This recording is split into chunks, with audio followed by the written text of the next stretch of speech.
Today we celebrate three things mainly, which is the birth, the awakening, and the passing of Lord Buddha.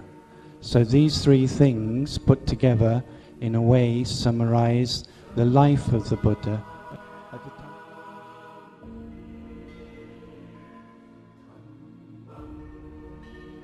At the time of Dipankara Buddha, he was known as Sumedha, and then he did something rather wonderful. He was already a very developed ascetic as Sumedha. He had the abhinyas and the jhanas. He was very well developed in the spiritual life.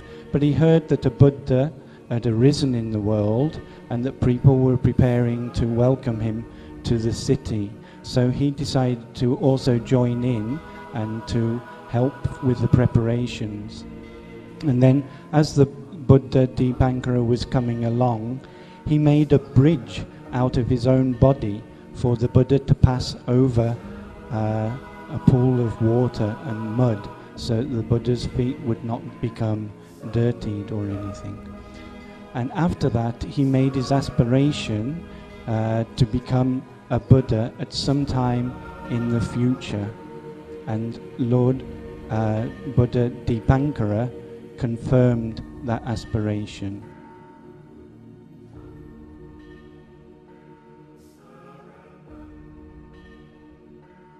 His last life he was known as Vesantara, and it's in his life as Vesantara that he completed the paramis, and after that he was reborn in Tusita heaven, that's a high heaven,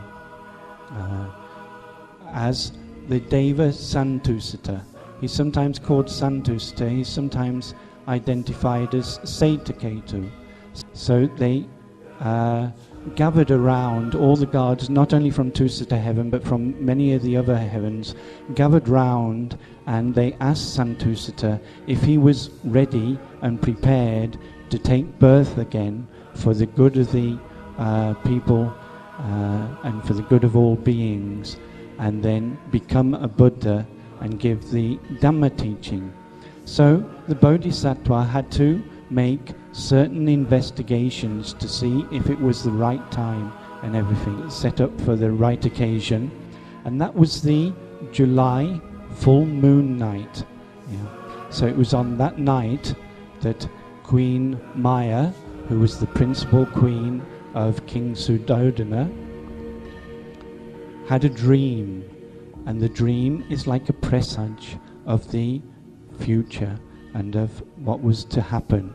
And so she dreamed that the four great kings, those are the lower dwelling devas just above our world, the four great kings came down and they picked her up on the couch that she was reclining on and took her to the Himalayas.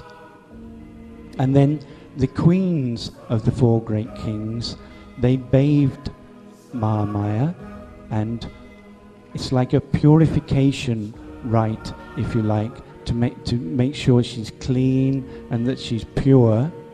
And then she dreamt that a white elephant appeared and came closer and closer to her, and then entered through the right side.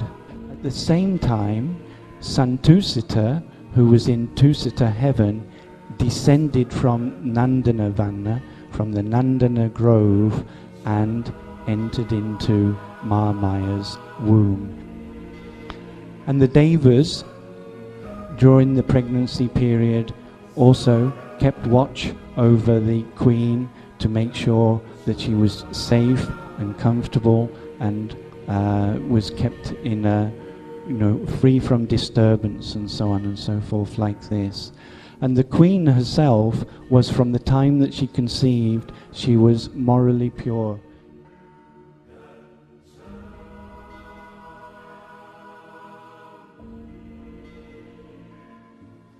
Now then, when we come to the delivery in the ancient India, it was customary for women to give birth in their maternal home.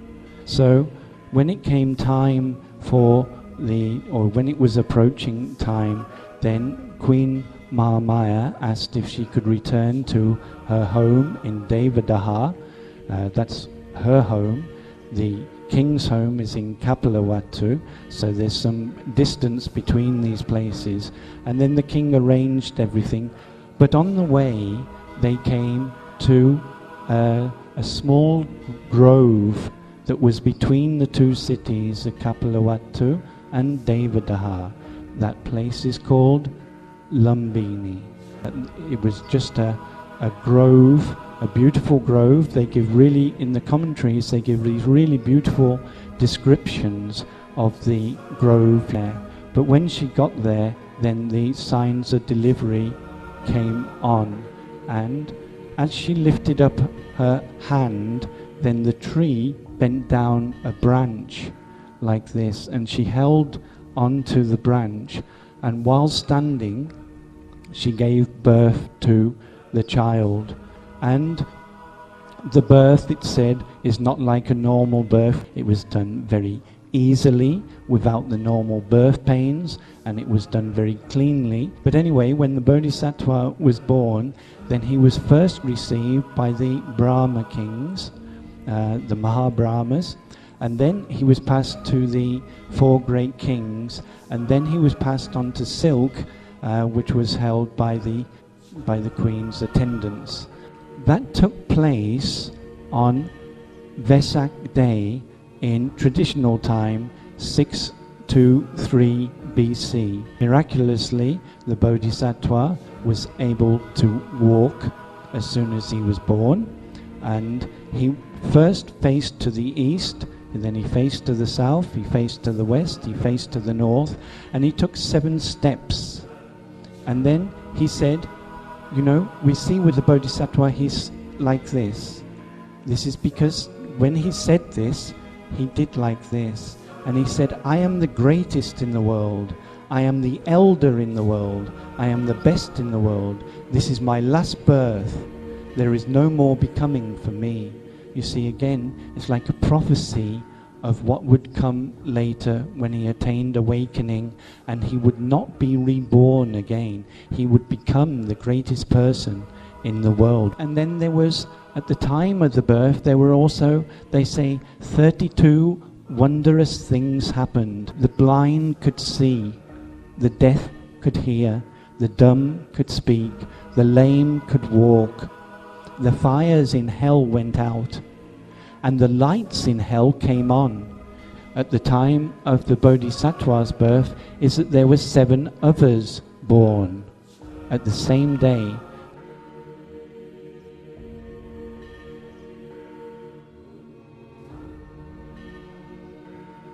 Now the newborn baby, after he had done this walk and told about how he was the greatest in the world, he was taken to the ascetic Kaludevya, who was the king's chief advisor. And Kaludevya at that time was really astonished, of course, and he worshipped the Bodhisattva. And then he laughed, and then he cried. And the king, when he laughed, when the ascetic laughed, was very happy because it was so auspicious. And then when the ascetic cried, the king was very worried because it's very inauspicious. So he asked Kaludevya why he laughed and why he cried. And he said, the reason that I laughed is because there was such a great joy in my heart, because this baby is the Bodhisattva, and he will become the Buddha. In the end, he will become the Buddha. And why did I cry is because before he becomes the Buddha, I will die, and I will never get the chance to meet him. When they gave the name Sidharta, as you know. Sidharta, it really means one who has accomplished his purpose. And then they called in the 7 Brahmins, and the 7 Brahmin leaders in the household came, And then they saw on the Bodhisattva's body the 32 marks of a great man.